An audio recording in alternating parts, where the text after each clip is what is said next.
Hello everyone. Welcome back to Hell March. The T-14 Armata is a Russian main battle tank, MBT, based on the Armata Universal Combat Platform. The Russian army initially planned to acquire 2,300 T-14s between 2015 and 2020. By 2018, production and fiscal shortfalls delayed this to 2025, before Russia announced the apparent cancellation of the main production run on July 30, 2018.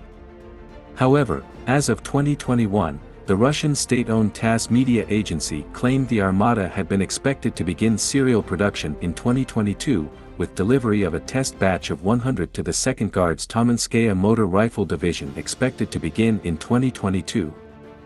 After the cancellation of the T-95 in 2010, Eurovagonzavod began the OKR Armata design study. The study resulted in the Object 148 based on the T-95. The Russian army curtailed T-90 orders beginning in 2012 to prepare for the arrival of the new tank. The T-14 first publicly appeared in March 2015, when several tanks with covered turrets were seen loaded on train carriage in Alabino. The state trials of the tank started in early 2020. This became known in April 2020, when Minister of Industry and Trade Denis Mancharov stated the T-14 has already been tested in combat conditions on the territory of the Syrian Arab Republic. In 2016, the Russian Defense Ministry announced that it had signed a contract for a test batch of 100 T-14 tanks to be delivered by 2020, with the full project to be extended until 2025. Russia has begun using its new T-14 Armata battle tanks to fire on Ukrainian positions, but they have not yet participated in direct assault operations. The tanks have been fitted with extra protection on their flanks and crews have undergone combat coordination at training grounds in Ukraine. The Vacuum 1 armor-piercing fin-stabilized discarding sabot, APFSDS, round, developed for the 2A82-1M gun, has a penetrator that is 900 mm long, and is said to be capable of penetrating 1,000 mm of rolled homogeneous armor, RHA, equivalent at a distance of 2 km.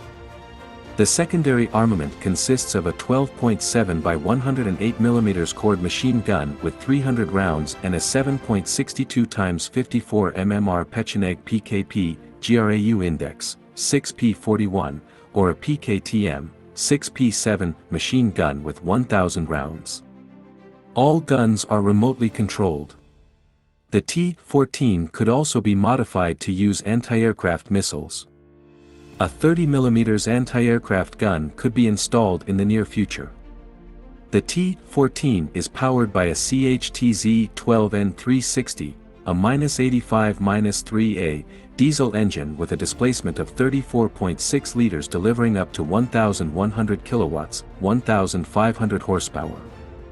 The T-14 has a 12-speed automatic gearbox, with a top speed of 80 to 90 km per hour, 50 to 56 miles per hour, and a range of 500 kilometers, 300 miles. Unlike previous Russian and Soviet designs, such as the T-90/80/72/64, the T-14 has 700 mm road wheels per side, based on the T-80 variant. This may have been done to improve the pivoting ability of the tank, as an active suspension system improves the target lock time by a factor of 2.2, and reduces the time frame between target detection and reaction by 31%, all due to the resulting smoother ride.